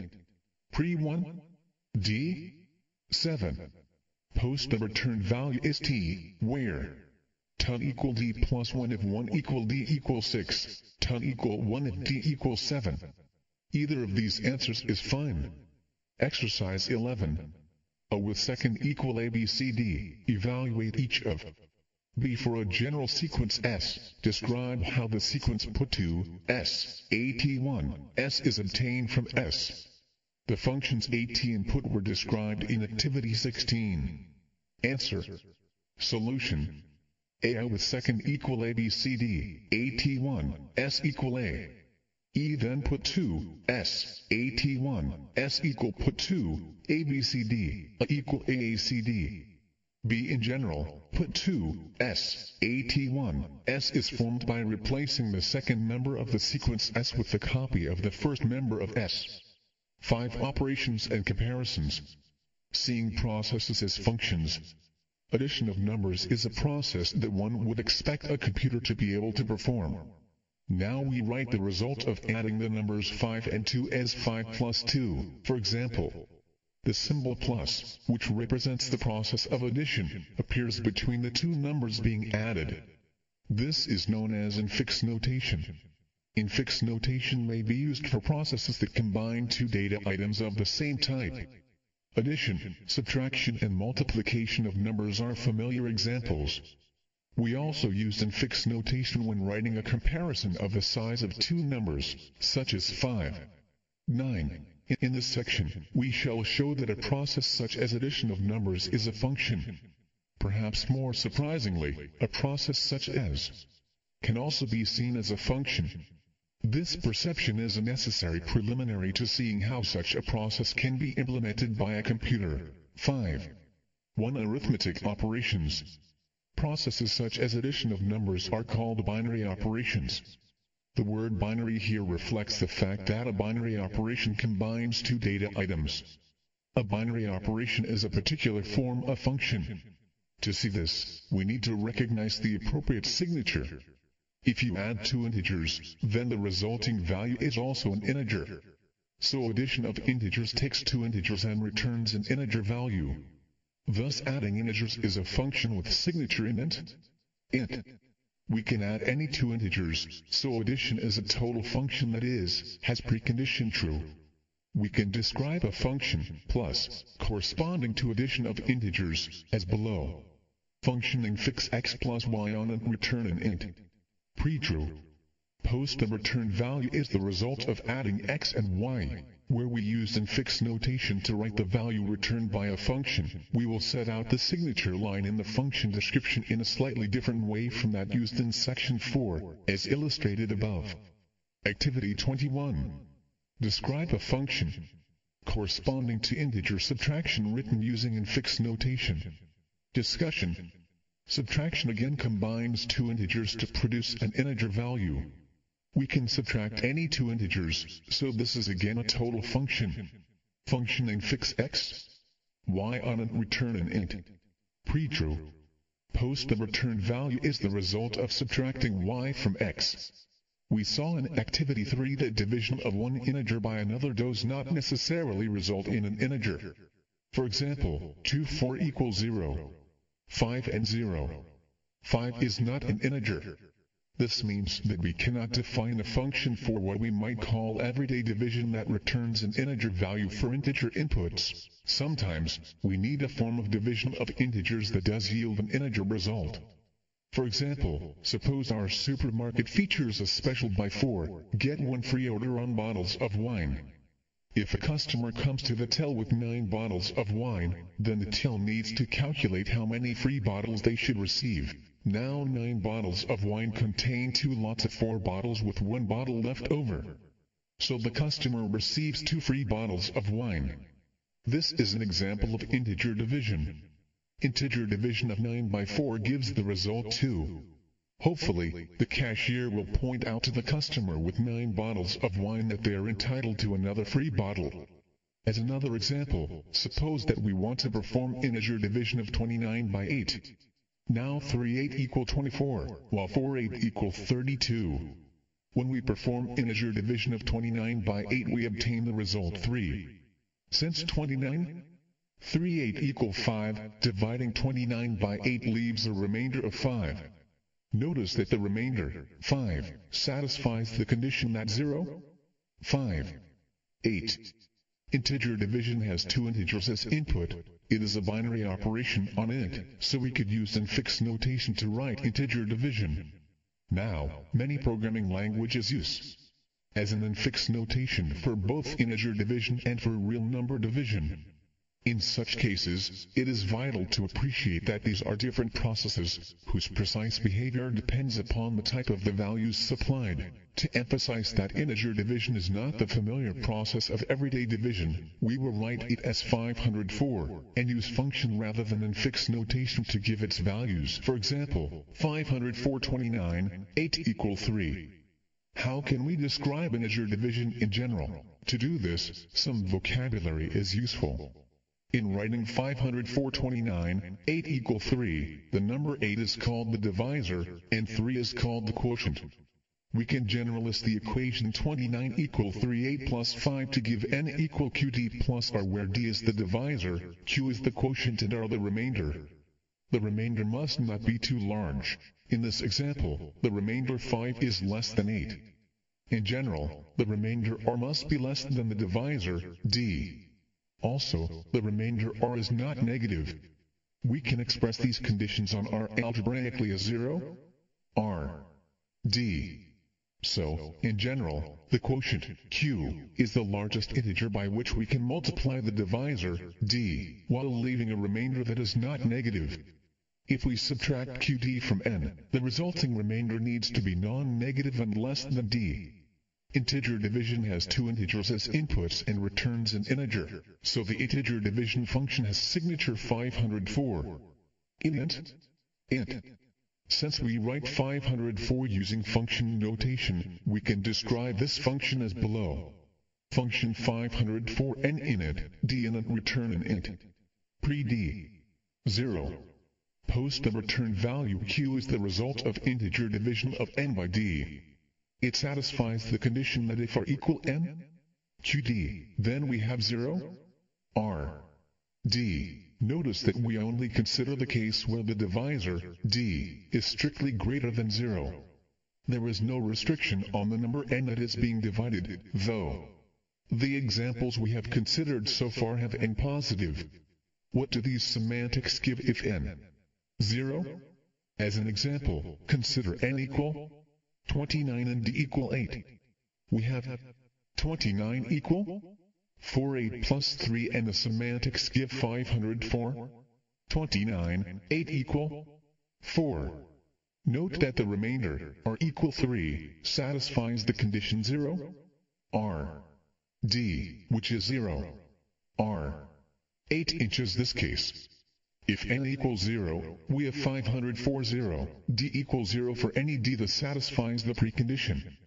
Activity 22. Give the following values of 504.27, 4, b 504.32, 17, c 504.27, 4, d 504.0, 6, e 504.3, 0. Discussion of 504.27, 4 equals 6, since 27 equals 6, 4 plus 3, where 0, 3, 4, b 504.32, 17 equal 1, since 32 equal 1, 17 plus 15, where 0, 15, 17, c 504.27, 4 equal 7, since 27 equal 7 4 plus 1, where 0, 1, 4, d 504.0, 6 equals 0. E. This is undefined because of the precondition on 504. A second process associated with integer division returns the remainder rather than the quotient. This is again a binary operation. We will write this operation as modn, d. This operation can be described as below. Function modn an int, d init return an int. Pre-d. 0. Post the return value r is the remainder after integer division of n by d. It satisfies the conditions 0, r, d and r equal n, qd, where q is an integer. The remainder modn, d is sometimes called the value of n modulo d, or more briefly n mod d. Many programming languages use the infix notation n, d for this operation. Activity 23. Give the following values. A mod 67, 10. B mod 55, 5. C mod 27, 4. Discussion. A MOD 67, 10 equals 7 cents, 67 equals 6, 10 plus 7. The remainder on division of 67 by 10 is 7. BMOD 55, 5 equals 0 cents, 55 equal 11, 5 plus 0. CMOD 27, 4 equal 1 because, as noted in activity 22C, we have 27 equal 7, 4 plus 1. Activity 24. Suppose that you buy 335 grams of walnuts at 299 pence per kg, and the price of this purchase is expressed as a whole number of pence by ignoring any fraction. What is the cost of this purchase? B. Now consider a general purchase of this form, of weight grams of a product costing price pence per kilogram. Using the function 504, give a formula for the cost of such a purchase. Discussion. Of 335 grams is 0. 335 kilograms, so this purchase should cost 0. 335 299 equal 100. 464 pence, which will be rounded to 100 pence. Reassuringly, this is the same as the cost given in figure 2. B. In general we multiply weight and price, and divide the result by 1000, ignoring any fractional part of the result. So the required value is given by the expression 500 for weight price, 1000. 5. 2 operations on Boolean values. The idea of a binary operation, and the use of infix notation, is not confined to numbers. Infix notation may be used for any process with 2 inputs from the same set. We look now at 2 binary operations on Boolean values that are often used. The first of these takes 2 Boolean values, and returns true if both of the input values are true and returns false otherwise. It is a binary operation, and we shall write it using the infix notation, where the symbol can be read as AND. So AB is true only when A and B are both true. We can describe the function corresponding to this operation as below. The operation is also known as conjunction. Function infix AB on bool return on bool. Pre-true. Post the return value is true if both are equal true and B equal true, and is false otherwise. Alternatively, we could give the semantics of by listing the return value in each of 4 cases, giving the 4 possible combinations of input values. Using this approach, we could express the post condition as follows. Post the return value is C, where if are equal true and B equal true then equal true, if are equal true and B equal false then equal false, if are equal false and B equal true then equal false, if are equal false and B equal false then equal false. A second binary operation on Boolean values returns true if either or both of the 2 Boolean values is true. We write this operation using the infix symbol where it can be read as OR. The corresponding function is described below. The operation is also known as disjunction. Function infix AB on bool return on bool. Pre-true. Post the return value is false if both are equal false and B equal false, and is true otherwise. Activity 25. Give the semantics of by listing the return value in each of 4 cases, giving the 4 possible combinations of input values. Discussion. We can express the post condition in the description above as follows. Post the return value is C, where if are equal true and B equal true then equal true, if are equal true and B equal false then equal true, if are equal false and B equal true then equal true, if are equal false and B equal false then equal false. Another useful process on Boolean values inputs a single Boolean value and returns the reverse of that value. This process, called negation, is not a binary operation, since it has one input only. We call this function NOT, and we have NOT false equal true, and NOT true equal false. Activity 26. Give a full description of the function NOT. B if are equal true and B equal false. Evaluate each of. Discussion. A description is given below. Function NOT int bool return on bool pre-true.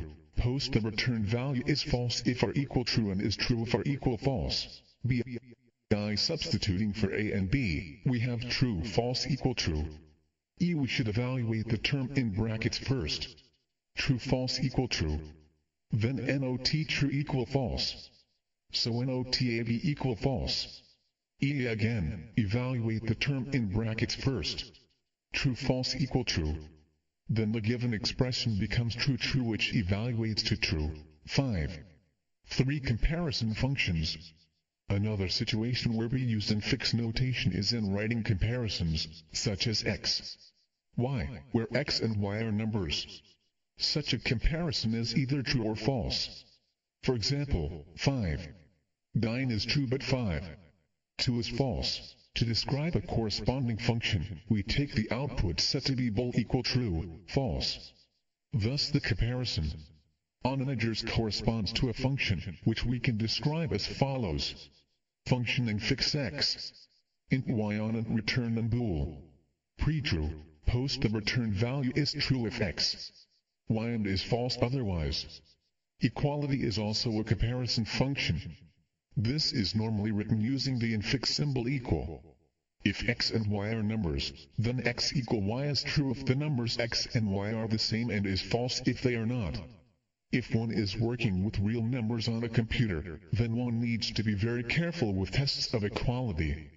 There will be an element of approximation in the way real numbers are stored, and this may result in a computer reporting real numbers as equal when they are only approximately equal. However, we shall confine our attention to integers, where there is no such problem in deciding whether two numbers are the same. Sometimes we may wish to test to see whether two characters are the same.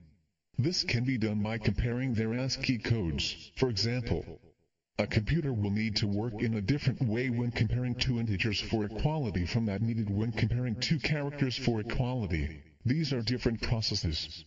Equality of numbers is a function with signature in int, bool. Equality of characters, on the other hand, has signature char, bool. Since these are different functions, we will give them different identifiers. We will write equal int for equality of integers and equal char for equality of characters. Function infix x equal int y on and return and bool. Pre-true. Post the return value is true if the integers x and y are equal and is false otherwise. Function infix x equal char y on char return and bool. Pre-true. Post the return value is true if the characters x and y are the same and is false otherwise. One could give a binary operation that compares characters by comparing their ASCII codes. Again, this is a different function from that of comparing integers, which is why we used a subscript in the identifier int for comparison of integers above. Note that in mathematics the term binary operation would only be used for a total function whose return type is the same as the type of the inputs. Activity 27. Give a full description of an infix function corresponding to char comparing two characters by comparing their ASCII codes. Discussion. A description is given below. Function infix x. Char y on char return and bool. Pre-true. Post the return value is true if ASCII x. In ASCII y and is false otherwise. In practice, a variety of different comparisons are used on integers and other forms of data, such as characters, including strictly greater than, less than or equal, greater than or equal, and not equal. Functions may be described for each of these, but we shall not do so here. 5. 4 expressions. In computer code, one may want to formulate an expression to achieve some particular purpose, such as to express some condition about the states of variables involved in the code. For example, suppose that you want to express the condition that a sequence S contains at least 2 members, and that the second member of S is not the space character with ASCII code 32. This condition holds when the expression below is true. Size S. Int 1 not ask at 2, S equal int 32. When writing expressions involving functions and binary operations, there are some points to be careful about. One needs to be careful to use brackets as necessary to ensure that operations are applied in the desired order. This is particularly important in expressions using infix notation. You also need to apply each process in a way that is consistent with its signature. And you must apply each process in a way that is consistent with any precondition that it has. We say that an expression is not valid if it uses a function in a way that is inconsistent with its signature or its precondition. For example, q equal int 32 is not valid, since equal int compares two integers, and q is a character, while put 7, this, q is not valid, since 7 does not satisfy the precondition of put. The precondition of put requires that 7, size this, but size this is 4.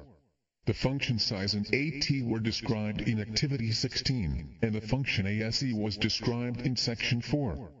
3. The binary operations equal int and are defined earlier in this section, Activity 28. A with second equal am, evaluate each of the expressions. B. Let S be a general string. Under what circumstances does the expression in AV give the value true?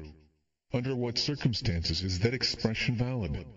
C. With second equal am, why is it not possible to evaluate the expression ASCII2, S equal int 35? Discussion. AIAT2, S equal. EASCII2, S equal 35. EASCII2, S equal int 35 becomes 35 equal int 35, which evaluates to true. If not ASCII2, S equal int 35 becomes NOT true equal false. V. We have size S equal 5 the number of characters in the string I am, so size S. Int 3 becomes 5. Int 3 which is true. So the expression of V becomes true false equal false. B. The given expression will be true only if each of size S. Int 3 and not ASCII2, S equal int 35 is true. The first of these is true if the string S contains at least 4 characters.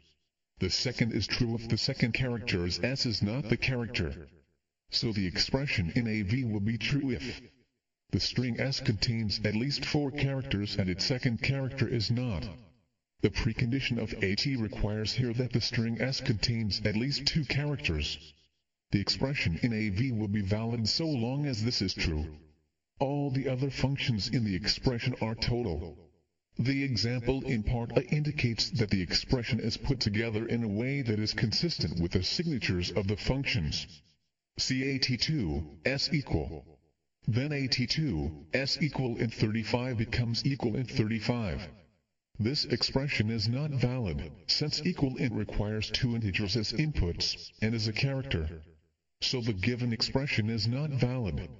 Notice how important the brackets are in a complicated expression. The order in which the bits of the overall expression are to be evaluated is determined by the way the brackets appear in the expression. We need to follow this carefully in evaluating an expression such as that in Activity 28 AV. A slip in placing one bracket can easily lead to an expression that is not valid, as in C above. On the whole, it is good practice when writing computing code to seek to avoid writing complicated expressions. Usually one can split the code into intermediate steps, as indicated by the steps in the evaluation in above. Objectives for Section 5. After studying this section you should be able to do the following. Recognize and use the terminology. Binary operation, infix notation, quotient and remainder associated with integer division. Use the notation for various binary operations introduced in the text, in particular 504 and MOD on integers, and in or on Boolean values. Suggest appropriate signatures and preconditions for functions corresponding to binary operations, including comparisons that return Boolean values. Evaluate expressions involving functions and binary operations introduced in the text. Take note of where brackets appear in an expression. Recognize an expression that is invalid because it uses a process in a way inconsistent with its signature or precondition. Exercises on Section 5. Exercise 12. Give a full description of a function using the infix notation corresponding to multiplication of integers. Answer. Solution. A suitable description of integer multiplication is given below. Function infix xy on and return an int. Pre-true. Post the returned value is the result of multiplying x and y. Exercise 13. With n equal 966, evaluate each of a MODN 10, B 504N 10, CMOD 504N, 10, 10. Answer. Solution. 966 equal 96 10 plus 6. So MOD 966, 10 equals 6. The remainder when 966 is divided by 10, and be 500 for 966, 10 equal 96. Then CMOD 500 for 966, 10, 10 becomes mod 96, 10. This evaluates to 6, which is the remainder when 96 is divided by 10. Exercise 14. The function last is described below. Function last s in sec of x return in x. Pre-s is not empty. Post the return value is the last element in s. For example, last 1, 2, 3 equal 3. Consider the expression not last s equal char last t. What is the value of this expression if s is the int t is? B. Under what circumstances does this expression have the value true? C. Is this expression valid with second equal 1, 2 and ton equal 1, 8, 4, 2? Answer. Solution. If second equal the then last s equal e. I with ton equals same, we have last t equal e, and the given expression becomes not equal char e equal not true equal false. I with ton equal different, we have last t equal t, and the given expression becomes not equal char t equal not false equal true. B. The given expression is true if the strings s and t have different last letters. C. With these values of s and t, the given expression becomes not 2 equal char 2. Now equal char compares two characters, and 2 is an integer. So this expression is not valid. For the given expression to be valid, we need s and t to be sequences of characters, and to be non-empty, so that the precondition of last is satisfied. Summary. We discussed forms of data and processes relevant to an electronic till in a supermarket.